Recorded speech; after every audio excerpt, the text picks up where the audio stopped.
Sa isang bansang malalim ang pananampalataya sa relihiyon, maraming Pilipino ang handang sumunod sa mga tinatawag na religious leaders.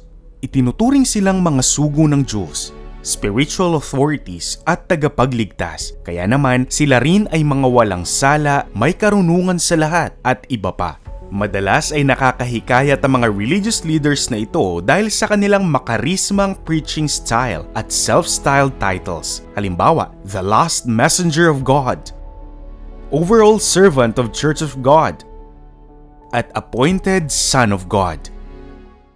Pamilyar ba ang mga ito? Sila lang naman kasi ang mga kilalang religious leaders dito sa Pilipinas. The Messenger of God ay walang iba kung hindi si Felix Manalo ng Iglesia ni Cristo. The Overall Servant of the Church of God ay walang iba kung hindi si Brother Eli Soriano. At the Appointed Son of God ay walang iba kung hindi si Kingdom of Jesus Christ Church Executive Pastor and Founder Apollo Kibuloy. Dahil nga sa pagiging religious leaders nina Felix Manalo, Eli Soriano at Apollo Kibuloy ay marami ang nahihiwagaan sa kanilang pagkatao, lalo't hindi naman sila basta-basta religious leaders o pastors o ministers lang. Nabuksan na natin ang kwento ni Felix Manalo, The Last Messenger of God ng Iglesia ni Cristo sa videong ito. Ngayon naman, ating bubuksan ang buhay ni Apollo Kibuloy ng Kingdom of Jesus Christ Church, the allegedly appointed Son of God, and today, an FBI fugitive.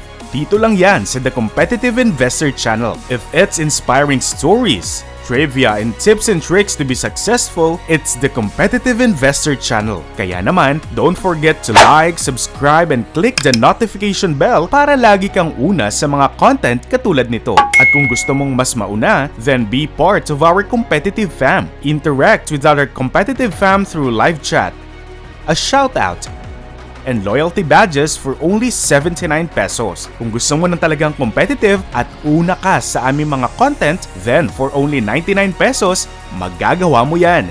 Be an official part of the competitive family at kasama ka namin sa bawat success sa buhay. At sa laki ng ating pamilya, mas dadami pa ang ating inspiring videos na talaga namang kapupulutan natin ng mga aral. At kung hindi ka pa ready na maging parte ng competitive fam pero gusto mong maging parte ng aming weekly content, collaborate with us. Promote your businesses and service on our platform. With our 44,000 loyal subscribers and hundreds of thousands up to million viewers, the Competitive Investor Channel ang perfect place for you and your business. Sounds interesting? Drop a message on our Facebook and email on the description box below. Ipinanganak noong April 25, 1950 si Apollo Carrion Kibuloy at siya ay bunso sa 9 na anak ni Jose Kibuloy at Maria Carrion, parehong Kapampangan. Bagamat mga Kapampangan ng mga magulang ni Apollo Kibuloy, siya ay ipinanganak sa Mindanao nang lumipat ang pamilya sa Tamayong, Davao dahil sa World War II.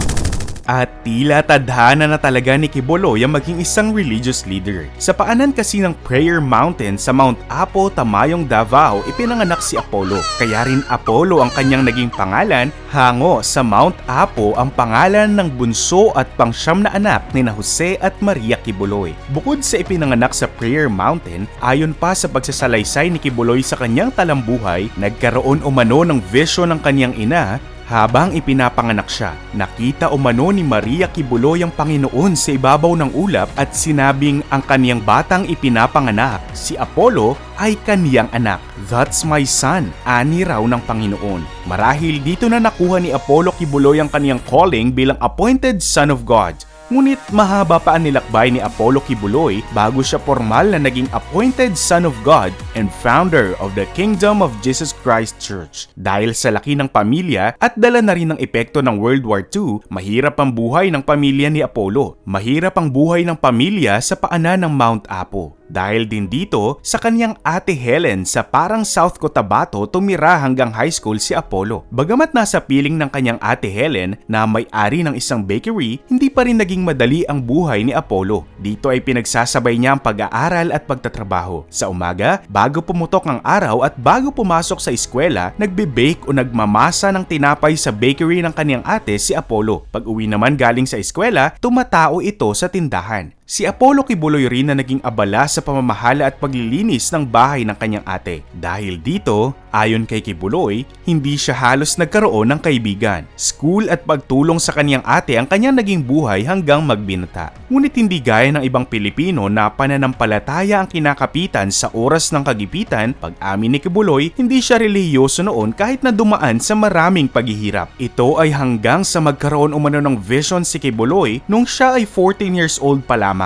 Ayon sa kwento niya, napanaginipan lang naman niya ang end of the world na nasusulat sa Biblia sa aklat ng Acts chapter 2 verse 20 at ang second coming ni Jesus Christ. Simula dito, nagsilbi sa simbahan si Kibuloy. Mga Protestants ang pamilya niya. Ang tatay nito na si Jose ang nagdala sa pamilya para maging kasapi ng United Pentecostal Church. Sa katunayan, si Jose Kibuloy ay naging isa pang preacher at leader ng United Pentecostal Church of the Philippines. 4 sa magkakapatid ng Kibuloy ay naging preacher at leaders ng UPCP, kabilang na si Apollo. Isa si Apollo sa naging pinakamagaling na preacher ng simbahan na tinawag pa nga siyang Preacher Machine. Nakilala si Kibuloy sa taguning Preacher Machine habang nag-aaral sa Bible College Manila. Ngunit ayon kay Kibuloy, siya man nooy aktibo sa simbahan ay hindi niya pinangarap na maging isang preacher. Pangarap niya talaga ay maging isang nautical engineer o hindi naman kaya ay piloto. Ngunit nang dumating ang offer sa kanya para mag-aral sa Bible College sa Maynila na may libre pang tuition at lodging ay agad niya itong tinanggap. Sa kanyang isip daw noon, pwede namang to follow na lang ang kanyang pangarap para maging isang nautical engineer o piloto pagkatapos na lang umano ng Bible College. Hindi naman inaasahan ni Apollo Kibuloy na sa Bible College niya matatagpuan ang tunay niyang calling sa buhay. Aniya, naramdaman niya na parang natural sa kanya ang pagpipreach. Sa kanyang sariling salita, umaagos ng kusa sa kanyang katawan ang mga salita na dapat marinig ng kaniyang audience. Siyempre, with flying colors, graduate si Kibuloy sa Bible College noong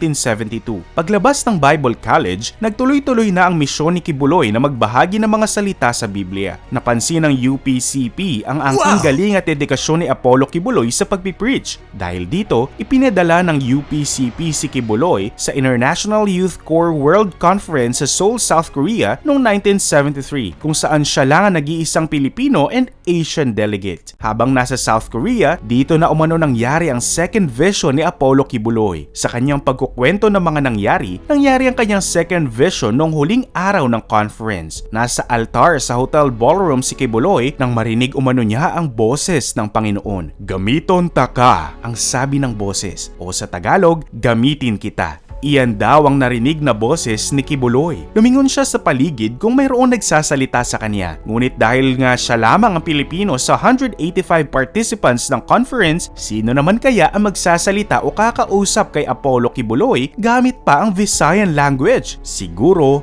ang boses ay sa Diyos Ama. At kaya't siya ay nagtanong sa Ama, ano ang ibig mong sabihin sa paggamit mo sa akin? Hindi mo ba ako ginagamit ngayon? Ang second vision na ito ang nagpursige pa kay Apollo Kibuloy na ipangaral ang salita ng Diyos. Pagbalik sa Pilipinas, naging president ng UPCP Youth Org si Apollo. Habang nagsisilbi bilang presidente, dito niya ibinahagi ang kanyang mga naging vision. Hindi nagustuhan ng mga Amerikanong misyonaryo ang pagpapakalat ni Apollo tungkol sa kanyang mga visions. Ayon kay Kibuloy, nang ibinahagi niya sa Amerikanong misyonaryo ang kanyang second vision, sinabihan umano siya nito na magpakonsulta sa isang doktor. Sa kanyang salita, ang sinabi ng Amerikanong misyonero sa kanya ay, alam mo, kapag ikaw ay nagdarasal, ikaw ay nakikipag-usap sa Diyos. Ngunit kapag nakakarinig ka ng Diyos na nagsasalita sa iyo, may mali. Kailangan mong kumonsulta sa isang doktor. Dahil din dito, by 1979, napatalsik sa UPCP si Apollo Kibuloy. Unorthodox teaching ang naging hatol sa kanya ng samahan. Nakabalik naman sa UPCP si Kibuloy ng sumunod na taon. Sa katunayan, siya pa ang naging pastor ng UPCP Agdao Church in Davao noong 1980. Makalipas sa 5 taon, muling inimbestagahan ng UPCP si Kibuloy. Sa pagkakataong ito, iniimbestigahan si Kibuloy dahil dahil sa reports ng mga kapwa niya pastor na siya raw ay mayabang. Sa pagkakataong ito, imbis na sumailalim sa trial o investigasyon ng simbahan, tuluyan na lang tumiwalag si Kibuloy. Sa kanyang pagtiwalag sa UPCP, bitbit niya ang 15 members ng simbahan na pinili na ring umalis sa UPCP. Ang pagtiwalag na ito ni Kibuloy sa UPCP ang naging mitya ng pagbuo niya ng sariling Christian denomination. Dito na nga ipinanganak ang Kingdom of Jesus Christ, the name above every name incorporated o simply KOJC. Sa araw rin na tumiwalag si Kibuloy at 15 nitong followers, September 1, 1985, nabuo ang KOJC. Ayon kay Kibuloy, ang pagtatayo niya ng sariling relihiyon ay hindi dahil siya ay napatalsik sa UPCP. Ang KOJC ay bunga umano ng revelasyon sa kanya ng Panginoon. 5 taon nag-self-exile si Kibuloy sa Tamayong kung saan siya ipinanganak at sa Sitio Kitbog sa paanan ng Mount Matutom sa South Cotabato. Habang nasa Tamayong, nagkaroon muli ng vision si Kibuloy kung saan may isang maliwanag na bituin umano ang palapit ng palapit sa kanya at may lumabas dito na kamay na may dalang isang cauldron o kaldero. Nakasulat sa cauldron ang mga katagang "Strive to rhyme for unity." Pagdating naman niya sa Kitbog sa South Cotabato, dito mas naging malinaw ang boses ng Panginoon sa kanya. Dito, sinabi umano kay Kibuloy ng boses na, "Do not fear. Yes, it is I. You were seeking me. Here I am calling you." At dito rin sinabi ng boses sumunod ng Panginoon na nasa sa kaniyang kamay na kung siya pa ay babalik sa dati niyang denomination na UPCP, mas pipiliin ito na sundan ng Panginoon. Ang mga visions ba na ito ang naging basis o basihan ni Kibuloy para tawagin ang kanyang sarili bilang appointed son of God? Oo at hindi. Sa separate vision ni Kibuloy, nangyari ang kanyang anointment umano bilang anak ng Diyos. Ayon sa entry sa mismong website ni Kibuloy, ang anointment ng Panginoon kay Kibuloy ay nangyari noong March 20, 1974 habang nagpipreach siya sa Tamayong. Galatians chapter 5 verse 19 to 30 ang pinipreach daw noon ni Kibuloy nang biglang may lumabas na 2 pillars ng ulap sa altar at may mahalimuyak na amoy ang bumalot sa buong chapel. Ayon kay Kibuloy, sa oras din na yun ay inanoint siya ng Panginoon. Sa kaniyang mga salita, "Today, believe it or not, God has anointed me." Bukod sa paniniwalang si Kibuloy ang appointed son of God, naniniwala rin ang mga kasapi ng KOJC o ang mga kingdom citizens na sila lang ang maliligtas sa pangalawang pagdating ni Jesus Christ o sa second coming. Kasama rin sa paniniwala ng KOJC na walang religion o denomination sa mundo ang nakapagturo ng repentance o paghingi ng tawad gaya ng nagawa ni Pastor Apollo Kibuloy. Si Kibuloy umano ang tunay na boses ng Diyos ngayong nalalapit na ang pagtatapos ng mga araw. Si Kibuloy rin umano ang fulfillment ng Revelations chapter 21 verse 7, Hebrews chapter 1 verses 1 and 2, and Romans chapter 5 verse 19. Ngayon, mula sa 15 founding members, mayroon ng 7 million members worldwide ang KOJC ayon sa website nito. May presence ang KOJC sa North America, Central and South America, Europe, Middle East, Africa, Australia at iba pang parte ng Asia. Ang dating maliit na prayer house at place of birth ni Kibuloy ngayon ay kung saan nakatirik ang prayer mountain ng KOJC. Para sa mga kingdom citizens, ito ang replika ng Garden of Eden. Bunga rin ng 7 milyong miyembro ng KOJC ang napakaraming ari-arian ng kongregasyon at ni Kibuloy. Kabilang sa pag-aari ng KOJC ang ACQ Solomonic Builders Development Corporation na siyang developer ng KOJC Kingdom sa Davao City. Ang KJC Kingdom ang inaasahang magiging world's largest indoor arena na siyang tatalo sa Philippine Arena ng INC. Mayroon lang naman kasing 75,000 seating capacity ang KJC Kingdom kumpara sa 55,000 seating capacity ng Philippine Arena ng INC. Initially, nagkakahalaga ng 6 billion pesos ang KOJC Kingdom. Ngunit dahil sa delays at sa dami ng kailangang materyales para sa Kingdom, inabot na ng 13 billion pesos ang project. Comparable sa Staples Center sa California ang architectural design ng Kingdom. The Kingdom will be a part of the Kingdom Global City Commercial Complex, a mixed-use development registered as a Tourism Enterprise Zone or TEZ. Katabi ng Kingdom sa TEZ ang mga itatayong condominium, hotels, museum, water park, commercial center at airport bilang paghahanda sa inaasahang sporting events and concerts na for sure ay gaganapin dito in the future. Inaasahang makukumpleto ang KJC King Dome sa nalalapit na April 2024. Pero bago tayo makikonsert sa KJC King Dome, siguraduhin munang nakasubscribe sa bagong handog sa inyo ng The Competitive Investor Channel. Kung gusto mo ng ganitong video sa content pero mas maangas, mas pinalakas na content, check out and subscribe to the Universalist Channel na maghahatid sa inyo ng pangmalakasang English documentaries about politics, business, and famous personalities. Hindi na rin nakapagtataka na sa loob lamang ng 4 na dekada ay milyon-milyon na ang miyembro ng KOJC dahil noon pa man, simula pa noong 2000, laman na ng telebisyon ng Kingdom of Jesus Christ Church. Mapapanood at mapapakinggan sila sa sarili nilang television channel na Sunshine Media Network International o SMNI. Kamakailan nga lamang ay nasuspende ang pagsasaere ng SMNI. Pinatawa ng NTC o National Telecommunications Commission ng indefinite suspension ng SMNI dahil sa paglapag nito sa 30 suspension na naunang ipinataw sa KOJC at sa SMNI. Wala man sa ere ngayon ng SMNI, laman pa rin ng telebisyon, ng mga balita at hindi lang headline. Front page pa ng mga pahayagan si Apollo Kibuloy matapos ilabas ng FBI ang wanted o ang fugitive notice laban kay Kibuloy kasama ang 2 pang miyembro ng KOJC. Sinampahan ng patong-patong na kaso ng sex trafficking by force, sex trafficking of children, fraud and coercion, marriage fraud, fraud and misuse of visa, bulk cash smuggling, promotional money laundering, concealment money laundering, at international promotional money laundering. Unang inilabas ang US court order noong 2021 laban kay Kibuloy at mga kasama nito. Noong 2022, inilagay na sa FBI Most Wanted list si Apollo. Kasabay nito, i-freeze na rin ng gobyerno ng US ang lahat ng assets and holdings ni Kibuloy sa Amerika.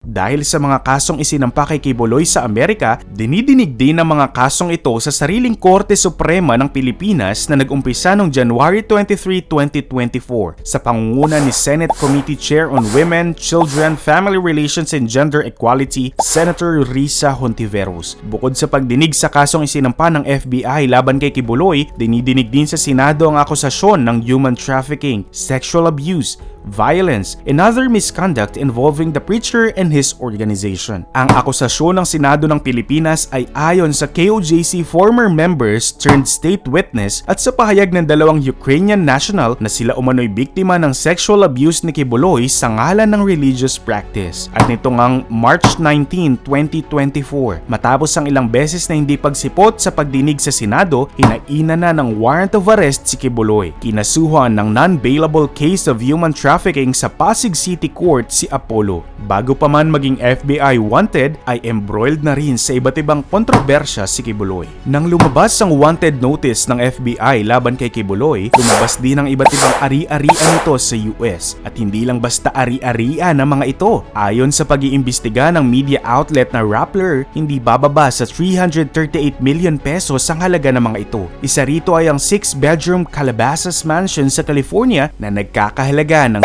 $3.573 million o 142.80 million pesos. Sa Canada naman, may nai-report na 2 properties si Kibuloy and Associates. Isa rito ang Surrey property with a price tag worth of 2.42 million Canadian dollars o 99.5 million pesos. At ang 4-bedroom property in Brampton, Ontario na may price tag naman na 96.25 million pesos. At alam nyo ba na ang listed property caretaker ng mga million-dollar properties na ito ay walang iba kung hindi si former President Rodrigo Duterte. Malapit na magkaibigan ng dalawa lalo't parehong tubong Davao ang mga ito. Si Kibuloy pa nga ang spiritual advisor ni Digong. Dahil nga sa pagiging malapit ng dalawa, ipinapahiram pa ni Kibuloy ang kanyang private jet at chopper sa dating presidente. Si Kibuloy lang naman ang may-ari ng Apollo Air na may aircraft fleet consisting of a Bell 429 and 505 light helicopters, a Robinson R-44 4 4-seat light helicopter, and 2 planes. Ang aircraft fleet na ito ni Kibuloy ay nakakalula rin ng presyo. Ang Cessna Citation Sovereign Plus plane ni Kibuloy na nabili niya noong 2014 ay nagkakahalaga ng $18 million